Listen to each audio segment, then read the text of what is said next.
اعوذ باللہ من الشیطان الرجیم بسم اللہ الرحمن الرحیم نحمدہ ونصلی علی رسولہ الکریم فاما بعد۔ دوستو، امام سیوطی رحمۃ اللہ علیہ کے بارے میں انشاءاللہ آج ایسے معلومات آپ کو دوں گا کہ شاید آپ نے پہلے سنی نہیں ہوگی۔ علماء کو تو پتہ ہی ہوگا، لیکن ایسے لوگ جو علماء کے صحبت میں بیٹھنے کے لیے ان کے پاس ٹائم نہیں ہوتا یا کسی مجبوری کی وجہ سے وہ بیٹھ نہیں سکتے، تو دوستو ان کو میں آج انشاءاللہ امام سیوطی رحمۃ اللہ علیہ کے بارے میں بہت سے معلومات دوں گا۔ علامہ جلال الدین سیوطی کے خادم محمد بن علی الحباق بیان کرتے ہیں کہ ان کو علامہ سیوطی نے ایک دن دوپہر کو آرام کے وقت فرمایا، جبکہ آپ اس وقت مصر میں مسجد قرفہ میں شیخ عبداللہ جیوشی کے ستون کے پاس تشریف فرماتے۔ ہم عصر کی نماز مکہ میں پڑھنا چاہتے ہیں، اس شرط پر کہ جب تک کہ میری وفات نہ ہو تم اس کرامات کا کسی کے سامنے ذکر نہیں کرو گے۔ میں نے عرض کیا بہت اچھا، تو انہوں نے میرا ہاتھ پکڑا اور فرمایا کہ آنکھیں بند کرو، تو میں نے آنکھیں بند کر لی۔ پھر تقریباً 27 قدم اٹھائے ہوں گے کہ آپ نے فرمایا اپنی آنکھیں کھول دو۔ جب میں نے آنکھیں کھولی تو ہم باب معلات پر پہنچ چکے تھے۔ پھر ہم نے اماں خدیجۃ الکبریٰ، حضرت فضیل بن ایاز رضی رحمۃ اللہ علیہ، حضرت سفیان بن عینیہ رحمۃ اللہ علیہ وغیرہ ہم کی یعنی قبور مبارکہ کی زیارت کی حرم میں داخل ہوئے، طواف کیا، زمزم پیا اور مقام ابراہیم کے پیچھے بیٹھ گئے، حتیٰ کہ ہم نے عصر کی نماز ادا کی اور زمزم کا پانی پیا۔ اس کے بعد علامہ سیوطی رحمۃ اللہ علیہ نے مجھے فرمایا، اے فلاں، ہمارے لیے زمین کا سمٹ جانا اتنا عجیب نہیں ہے جتنا یہ کہ مصر کا رہنے والا بیت اللہ کا مجاور ہمیں نہیں پہچانتا۔ پھر فرمایا اگر چاہو تو میرے ساتھ چلو، اگر چاہو تو یہی رہ جاؤ حتیٰ کہ حجاج آ جائے، پھر تم ان کے ساتھ واپس آ جانا۔ میں نے عرض کیا کہ میں تو جناب کے ساتھ ہی واپس جاؤں گا۔ چنانچہ ہم باب معلات کی طرف چلے اور مجھے فرمایا اپنی آنکھیں بند کر لے، تو آپ نے 7 قدم اٹھائے، پھر فرمایا اپنی آنکھیں کھول دو۔ جب میں نے آنکھیں کھولی تو ہم جیوشی کے اسی ستون کے پاس سے جہاں سے جاتے ہوئے روانہ ہوئے تھے۔ پھر ہم حضرت عمر بن الفارس کے پاس گئے اور شیخ اپنے گدھے پر سوار ہو گئے، اور اس طرح سے ہم آپ کے گھر تک جامعہ مسجد طولون میں پہنچ گئے۔ دوستو، اس سے فائدہ یعنی انسان روح اور جسم کا مرکب ہے۔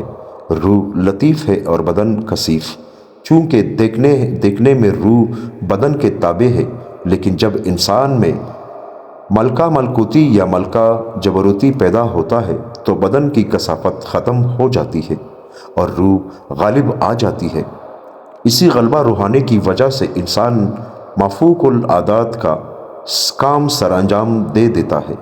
اگر ایسے کام ملکہ جبروتی شیطانی طاقتوں کی وجہ سے کفار اور بدکاروں سے ظاہر ہو تو اس کو استدراج کہتے ہیں، اور اگر خلاف عادت مفوق الفطرت کام ملکہ ملکوتی عالم ملائکہ والی صفات کی وجہ سے کامل مومنین اولیاء اللہ سے ظاہر ہو تو یہ اللہ تعالیٰ کی طرف سے عطا کردہ کرامت ہوتی ہے، جس سے اولیاء کا اعزاز و اکرام مقصود ہوتا ہے۔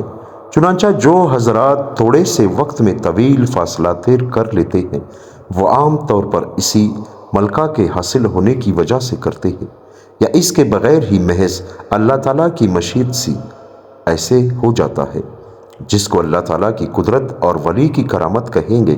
یہ مختصر وقت میں طویل سفر کرنے کی کرامات اولیاء کرام کے حق میں درجہ تواتر تک پہنچی ہوئی ہے۔ سید عبدالغنی ناملوی رحمۃ اللہ علیہ فرماتے ہیں کہ یہ اہل سنت کے علماء کے نزدیک درست ہے، اور علماء احناف و شوافے نے اس کو تسلیم کرتے ہوئے بہت سے مسائل کی اس پر بنیاد رکھی ہے۔ حوالہ کے لیے فتح القدیر ابن حمام کا باب ثبوت النسب اور فتاوی ابن حجر ملکی اور علامہ یوسف بن اسماعیل نہبانی کی جامعہ کرامات الاولیاء کا مقدمہ ملاحظہ ہو۔ بعض حضرات اس کرامات کو خود اولیاء اللہ کا ذاتی اختیار مانتے ہیں اور پھر اولیاء کے حق میں ایسے ایسے کام اور عقیدے منسوب کرتے ہیں جو صرف اللہ تعالیٰ کی ذات والا صفات کے ساتھ مخصوص ہے۔ ایسے حضرات کی خدمت میں سلطان الاولیاء حضرت خواجہ بایزید بسطامی رحمۃ اللہ علیہ کا ارشاد نقل کر دینا ہی کافی ہے۔ اگر سمجھ لے تو ہدایت کے لیے یہ بھی کافی ہے، ورنہ گمراہ ہونے والوں کو ہدایت پر لانا ہمارے بس میں نہیں۔ چنانچہ حضرت بایزید بسطامی سے زمین کے لپیٹ جانے کا سوال کیا گیا کہ اولیاء جہاں جانا چاہتے ہیں بہت کم وقت میں وہاں پہنچ جاتے ہیں، اس کی کیا حقیقت ہے؟ تو آپ نے ارشاد فرمایا، اولیاء کے حق میں یہ کوئی بڑی بات نہیں ہے، کیونکہ ابلیس، شیطان اور جنات بھی ایک لحظہ میں مشرق سے مغرب میں پہنچ جاتے ہیں، حالانکہ اللہ تعالیٰ کے نزدیک اس کی کوئی حیثیت اور مرتبہ نہیں۔ آن حضرت صلی اللہ علیہ وآلہ وسلم کی خواب میں زیارت کی گئی۔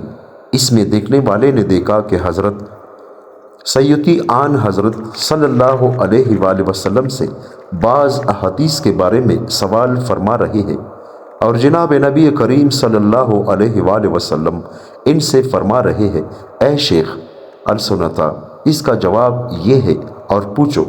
اس طرح کا خواب خود علامہ سیوطی رحمۃ اللہ علیہ نے بھی دیکھا ہے کہ نبی کریم صلی اللہ علیہ وآلہ وسلم آپ سے فرما رہے ہیں، اے شیخ الحدیث اور پوچھو۔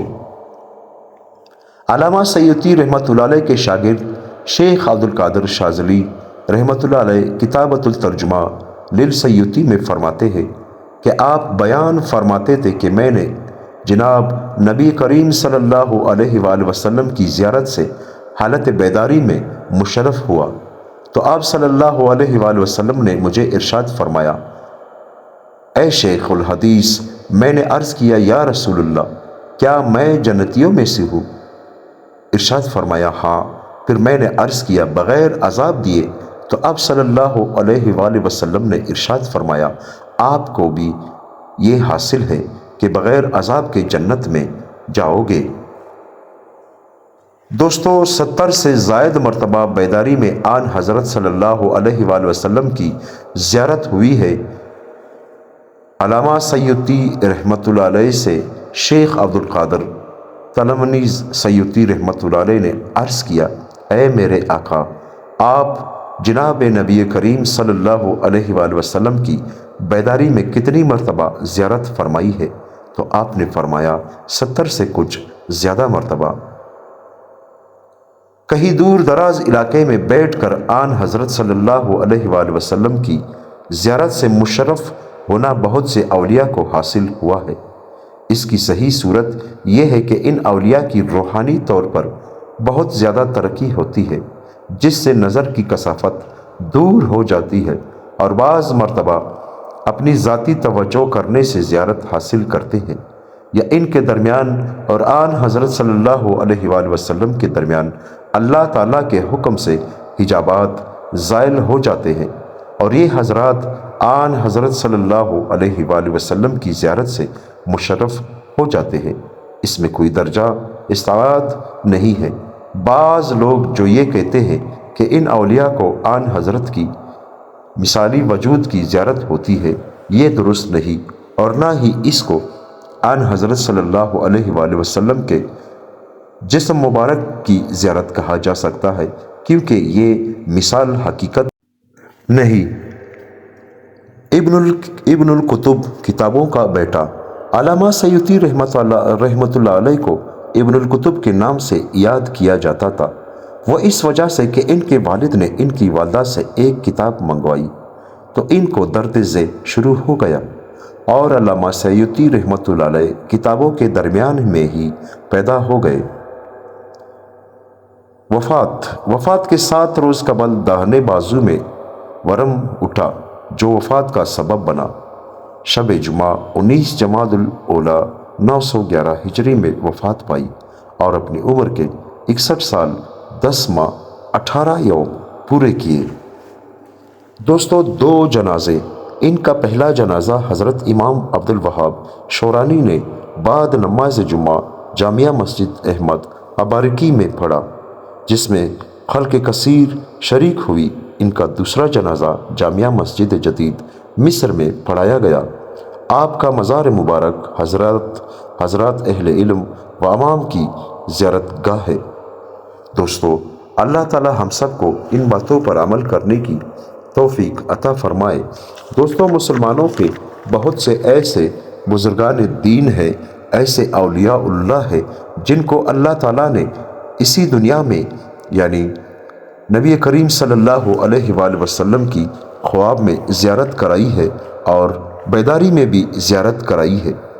امام سیوطی رحمۃ اللہ علیہ کے بہت سے ایسے کتاب ہیں جو علم و فنون یعنی دنیا کے مختلف شعبوں کے بارے میں، دین کے بارے میں بہت سے یعنی ایسے کتابیں ہیں کہ ان کو پڑھ کر انسان اس سے بہت سے کچھ سیکھ سکتا ہے۔ میرے بھائیوں اور دوستوں، ہمیں چاہیے کہ ہم اپنے جو اولیاء اللہ ہے، جو بزرگان دین ہے، ان کے حالات زندگی پڑھیں، ان کے بارے میں جانیں کہ ہمارے اولیاء اللہ جو اللہ تعالیٰ کے بہت ہی خاص بندے تھے اور نبی کریم صلی اللہ علیہ وآلہ وسلم کی زیارتیں بھی ان کو بہت ہی نصیب ہوئی تھی۔ ان کی زندگی سے ہمیں سیکھنا چاہیے کہ انہوں نے خود کو اللہ تعالیٰ کے ساتھ یعنی اللہ تعالیٰ کے کس طرح نزدیک کیا، خود کو یعنی اللہ تعالیٰ کے بہترین بندے، بزرگ بندے، اولیاء اللہ کس طرح بنے، کیونکہ انہوں نے نبی کریم صلی اللہ علیہ وآلہ وسلم کے سنت طریقوں کو اپنایا اور اس دنیا میں گناہوں سے خود کو بچایا اور اللہ کے ساتھ کسی کو شریک نہیں کیا اور اللہ کی وحدانیت کو مرتے دم تک پکڑے رہے اور اس دین پر چلتے رہے۔ دوستو، اللہ تعالیٰ سے دعا ہے کہ اللہ پاک ہمیں بھی اسی راستے پر چلائے جو ان کے نیک بندوں کا راستہ ہے۔ آمین ثم آمین۔